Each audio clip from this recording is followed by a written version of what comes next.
I thought it was lost forever. Where did you get that money? I just found it, Dad. Tell me the truth right now. Go on, you can do this. I will make you proud.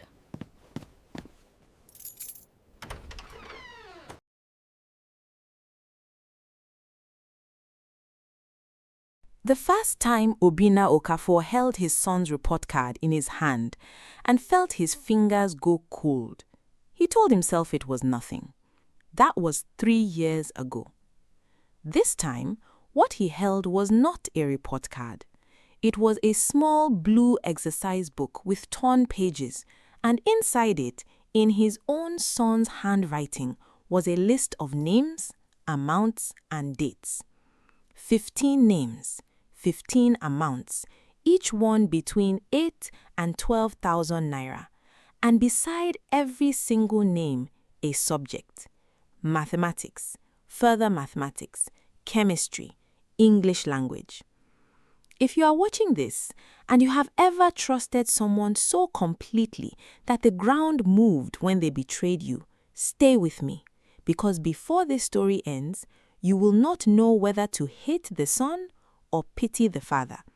And if stories like this keep you thinking long after the video ends, don't scroll past without subscribing, because there is a next one and it is worse than this one. Obinna was the vice principal in charge of examinations at Queen of Peace Secondary School, Enugu. 22 years he had worked there. 22 years of locking the strong room himself, signing the examination register himself, driving the WAEC papers from the state office to the school in his own car because he did not trust drivers who were not his blood. He was a man who believed that order was the only inheritance a poor man could hand his children. Not land, not money, but a name nobody could spit on. His wife, Nneka, used to tease him that he loved his office keys more than he loved his own bed. He would laugh, but the laugh always had a small ache behind it, because there was a truth in the joke that he did not want to look at directly. Chukwuma was his only son. 2 daughters had come before him, both married now, both gone to their husbands' houses in Lagos and Port Harcourt. Chukwuma was the last child, the one Obinna called Onye Mgaiji Izuike, the one I will rest my old age on. He was in SS3, preparing for his final WAEC, the examination that would decide whether he became a doctor, as his father wanted, or nothing, as his father feared. Chukwuma was not a stupid boy. That was the strange part. He was quick with numbers, quicker with people, the kind of boy who could read a room before he entered it. But something had shifted in him since the beginning of that term. A restlessness, a habit of disappearing after prep, a phone he now kept face down even when it was not ringing. Obinna noticed, he always noticed, but he did not ask, because a part of him, the part that had built his whole identity on being the man who followed rules, did not want to know the answer to the question he was too afraid to ask. Then the storekeeper, a quiet woman named Chidema, who managed the strong room inventory, came to his office on a Tuesday morning with her hands shaking. "Sir," she said, "the seal on the mathematics carton is not correct."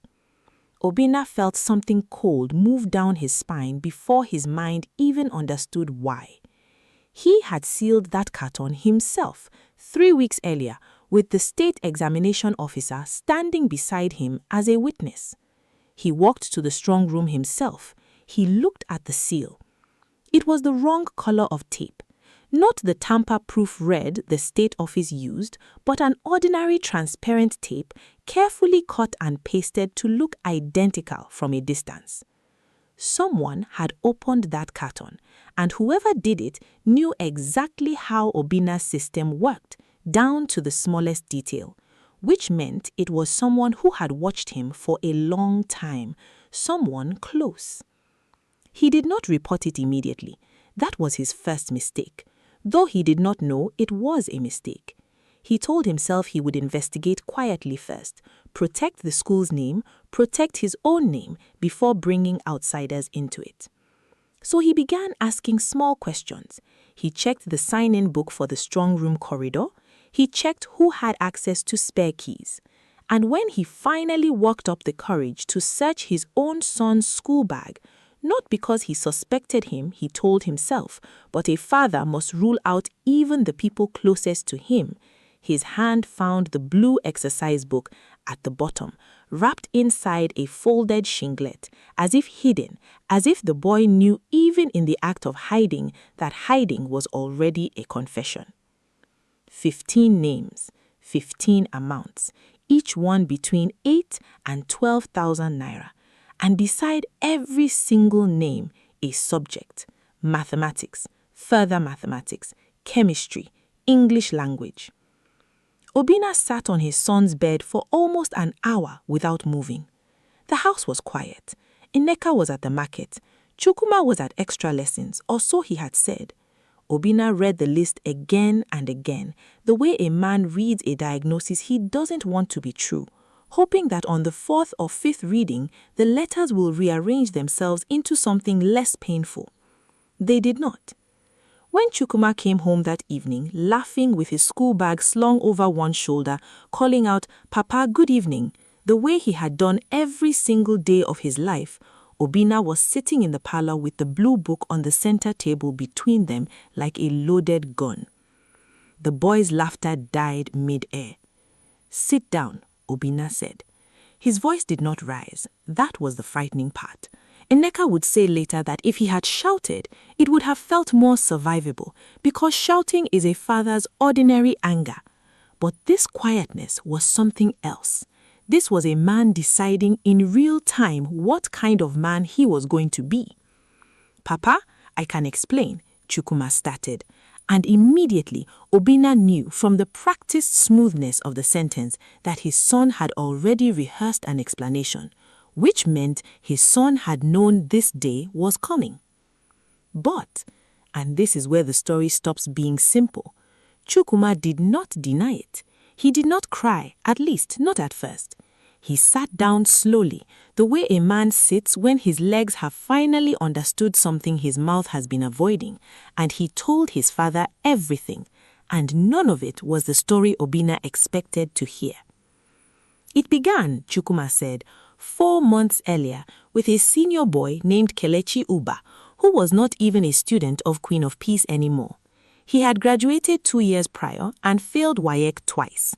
He now made his living quietly as what students called a settlement coordinator, a man who moved between schools in the Enugu axis, identifying weak points, identifying desperate students, and connecting them to whoever could supply what they needed for a fee that he always took the largest cut of. Kelechi had approached Chukwuma at a birthday party 3 streets from the school, and the conversation had started innocently, the way these things always do. Kelechi had asked about Chukwuma's father's job. He had asked almost as a joke whether Chukwuma had ever seen the inside of the strong room. He had laughed and said, "Your papa dey sit on gold and una dey suffer for house." And slowly, over weeks, the joke became a plan, and the plan became a temptation Chukwuma could not resist because, and here Chukwuma's stomach dropped through the floor, because the family had been quietly drowning in debt that Chukwuma was not supposed to know about. Obinna's salary, like every civil servant in that state that year, had been delayed for 4 months. Nneka's small provision shop had been struggling since a fire 2 streets away destroyed half of her stock and the Market Association refused to pay compensation.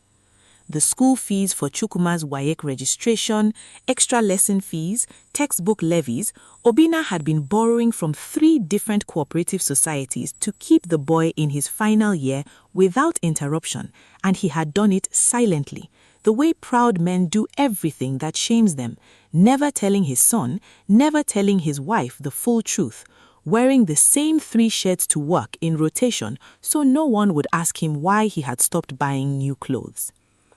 But Chukwuma had found out anyway. Children always find out. He had seen the letters from the cooperative society hidden in his father's briefcase.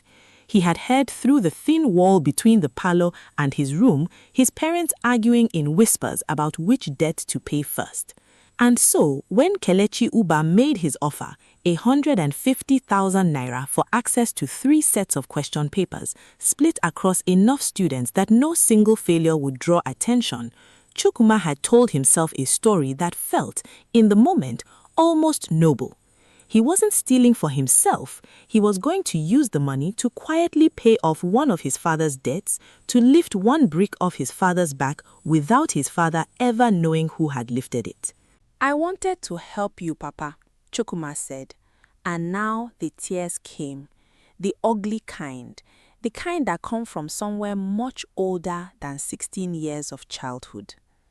"I no want make them carry your house from under you. I no want make people they laugh you for compound again."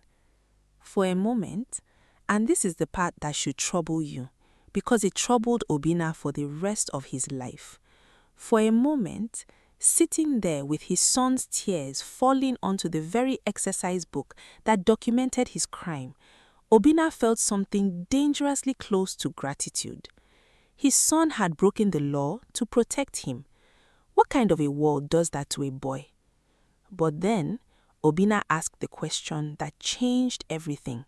The question that turned a simple story of a desperate boy into something with layers underneath layers, like an onion that makes you cry more the deeper you go. "Where is the money now?" Chukwuma went very still. "Where is the 142,000 naira, Chukwuma? Show me the debt you paid." And the boy could not answer, because there was no debt paid. There was no envelope of cash quietly slipped under a cooperative society's door. The money, most of it, had gone somewhere else entirely, and the somewhere else had a name, and the name was Chidema Eze, the very storekeeper who had come to Obinna's office that Tuesday morning with her hands shaking. If you think you already know where the story is going, I promise you, you do not, because the storekeeper's shaking hands were not innocent fear. They were the shaking hands of a woman who had helped a boy break a seal she had access to, and who had come to report the crime first, loudly and publicly, precisely because she knew her own name was written somewhere it should never have been found.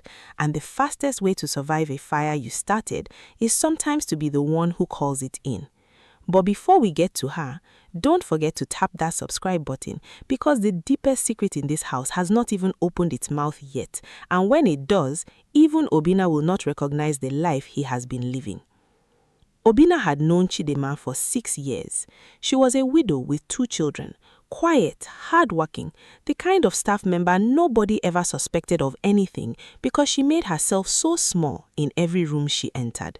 What he did not know, what Chukwuma, trembling, finally told him, was that Chidema had a nephew in SS3, a boy named Ikenna, who was one of the 15 names on that list. Ikenna's mathematics result the previous term had been so poor that his uncle, who was funding his education from abroad and threatening to withdraw support entirely if the boy did not improve, had put unbearable pressure on the family. Chidema, desperate to save her sister's son from a threat that would collapse the last support the family had left, had gone looking for a solution. And it was she, not Kelechi Uba, not Chukwuma, who had first approached Kelechi Uba months earlier for her nephew alone. It was Chidema that had access to the strong room keys during inventory days. It was Chidema that showed Kelechi, without knowing at first that a much bigger operation would grow from it, exactly how the seals were applied, exactly which days the storeroom was left unmanned during power outages when the backup generator needed refueling and everyone stepped out. Kelechi Uba had taken that one small crack, meant only to help one desperate woman save one desperate nephew, and widened it into a business. He recruited Chukwuma afterwards once he realized the vice principal's own son could provide something even more valuable than Chidema's occasional access, a permanent, trusted, unquestioned presence inside the house where the papers themselves were sometimes brought home in Obinna's briefcase the night before an exam, when Obinna, exhausted, would fall asleep in his chair with the briefcase still on the floor beside him. So, When Chidema walked into Obinna's office that Tuesday morning, hands trembling, and reported a broken seal, she was not confessing. She was performing the oldest trick in the book, becoming the whistleblower before she could become the accused, hoping the investigation would chase a stranger's shadow while the true beginning of the rot, her own small desperate sin, stayed buried under the noise of the bigger scandal she had helped create and could no longer control. Obinna did not learn all of this in one conversation. It came out over 4 terrible days in pieces, the way truth always comes out when everyone involved is trying to protect someone they love more than they are trying to protect the truth. He confronted Chidema first, quietly in his office with the door locked. She denied everything for the first 20 minutes, then broke completely, sobbing into her own wrapper, begging him not to destroy her, reminding him that her husband had died in that same compound, that she had nowhere else to work, that Ikenna was innocent, that Ikenna knew nothing of how his good result had truly come to him. Obinna faced a decision that no employee handbook, no school policy document, no 22 years of quiet rule following had prepared him for. If he reported everything to the school board and the state examination body, as procedure demanded, 3 things would happen at once, and all 3 would break something he loved. His son would be expelled and possibly criminally charged as a minor. Chidema would lose her only livelihood and likely face prosecution, leaving her 2 children with no one. And the school itself, his school, the school he had given 22 years to, would be marked in state records as compromised, its reputation destroyed for a generation of students who had nothing to do with any of this. If he said nothing, buried it, used his authority to quietly reassign Chidema and punish his son privately at home, he would be doing the exact thing he had spent his entire career condemning other administrators for doing, protecting the guilty because the guilty shared his blood or his roof. Nneka, when she finally learned everything, 3 days into her husband's silent torment, she sat across from him at the small kitchen table where they had eaten every meal of their marriage, and she asked him one question that would not leave his head for the rest of his life. Obinna, if it was Chidema's son who did this alone, without our Chukwuma's name anywhere near it, would you have reported her by now? He did not answer immediately. And his answer was the answer, because the truth he had to sit with in the dark that night while his wife slept fitfully beside him, was that for 22 years, Obinna Okafor had believed himself to be an honest man, simply because honesty had never yet cost him anything he could not bear to lose. Now, it would cost him everything, and the question was whether he was still the man he had always claimed to be when the price became unbearable. And if you have ever discovered that your own principles were only tested by easy weather, you already know how heavy this next part will feel. So stay close, because the biggest secret in this story has not even opened its mouth yet, and when it does, even Obinna will not recognize the life he has been living. On the 5th day, Kelechi Oba was arrested, not because Obinna reported him, but because one of the 15 parents, a wealthy contractor whose son had been caught reciting suspiciously perfect essay answers during an oral verification exercise the state office ran randomly that term, had panicked and gone to the police himself, naming names to save his own son from a harsher fate. Kelechi, cornered, gave every name he had, including Chukwuma's, including Chidema's, and this is the twist that turned Obinna's world sideways, including a name Obinna had never expected to hear in that context at all: Barrister Godwin Anyanwu, the chairman of the school board. It turned out that Kelechi Uba's operation had started 2 years earlier, when Barrister Anyanwu's own younger relative, who had failed WAEC and needed university admission through a route that required a clean but manufactured result, had first used Kelechi as a discreet contact to a wider network across 3 schools in the state. Chidema's desperation, and later Chukwuma's misguided loyalty, had simply been fresh, smaller currents feeding into a river that a powerful man had dug 2 years earlier and never bothered to close, because powerful men rarely believe consequences are built to reach them. Obinna, sitting in the police station where he had been called to identify his son formally, felt the ground of his entire moral universe crack open. The man who sat on the board that would decide Chukwuma's fate. The man who would pronounce judgment on a desperate 16-year-old boy trying in his broken way to save his father's dignity. That same man had been running a version of this exact crime at a much greater scale for 2 years and would very likely walk away from it entirely because men like Barrister Anyanwu do not walk into police stations. Police stations are walked into for them, quietly, apologetically, with settlements arranged before the ink dries on any statement. This is where the story could have become simply a tale of despair, of a corrupt system swallowing a poor family whole while a rich man's name disappeared from every file. But Obinna did something that surprised everyone who thought they knew him, including himself.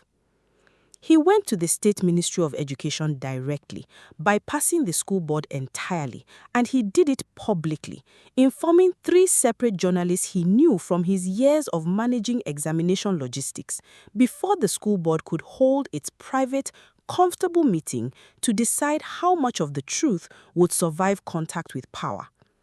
He submitted the blue exercise book. He submitted his own son's full confession, written and signed in Chukwuma's own hand, with no editing, no softening.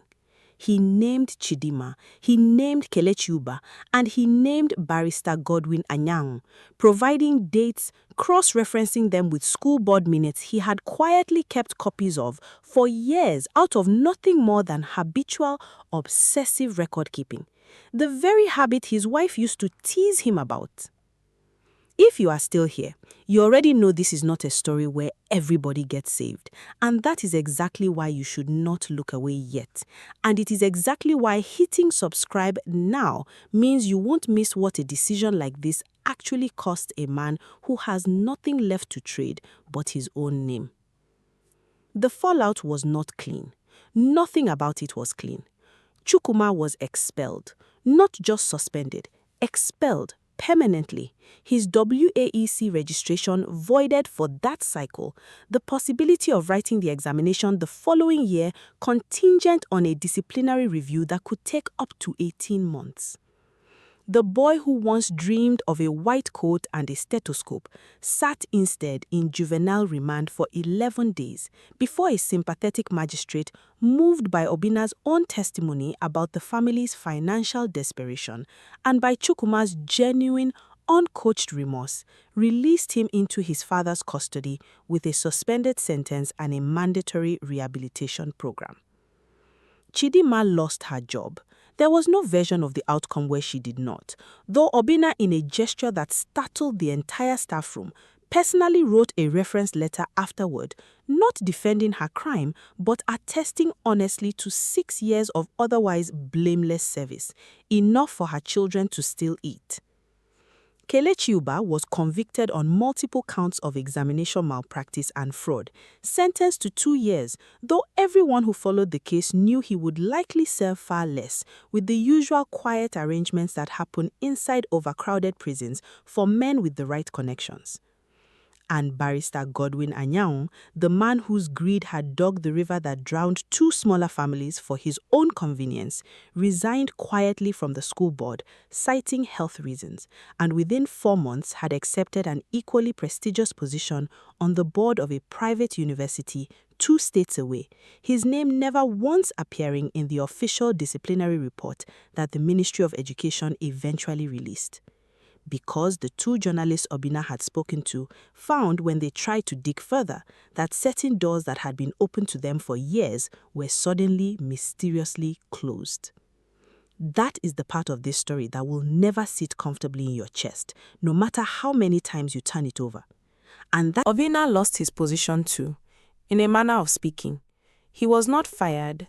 Officially, he was reassigned to a purely administrative post at the State Ministry, with no examination oversight responsibilities at all.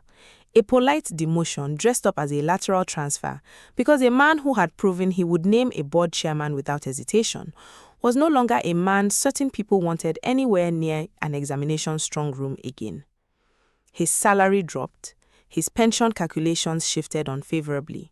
The very debt that had started this entire tragedy grew heavier, not lighter, in the year that followed. And yet, and this is the part Nneka still talks about years later, whenever a neighbor asks how she survived that season, something quietly, unexpectedly mended inside their small house, even as everything outside it seemed to be falling apart.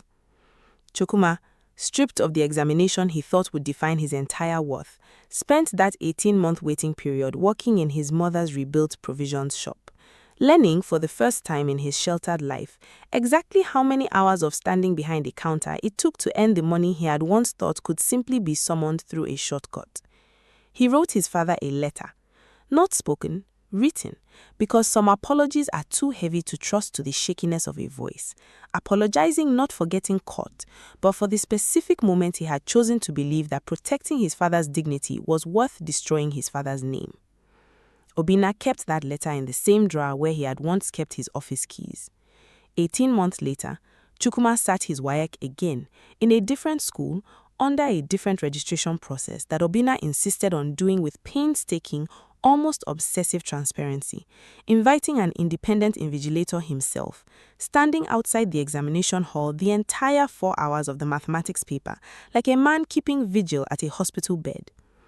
Chukwuma passed, not brilliantly, 5 credits, 2 passes, enough for a polytechnic admission, not the medical school his father had once dreamed of on his behalf, but enough for a door that was not, this time, propped open by a lie.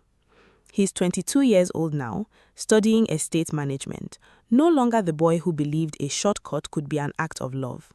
Obinna is 59, still working his quiet administrative desk job, still keeping meticulous records out of habit, still, some evenings, taking out that letter from the drawer and reading it again, the way a man returns to a wound not because it still bleeds, but because he never wants to forget exactly what it cost him to become finally, at 57 years old, the honest man he had spent his whole life only pretending to be tested. Barrister Godwin Anyao, as far as anyone in Enugu knows, still sits comfortably on that private university board, his name unmarked, his conscience, if he has one at all, apparently untroubled. If this story left something sitting heavy in your chest, that heaviness is the point. Because the world rarely hands out justice the way we wish it would, clean and complete and satisfying by the final scene. Sometimes the honest man loses his position and keeps his name. Sometimes the guilty man keeps his position and loses nothing anyone can see. And sometimes the only victory left to hold on to is the quiet, difficult decision to become, at whatever cost, the person you always claimed to be before anyone tested you.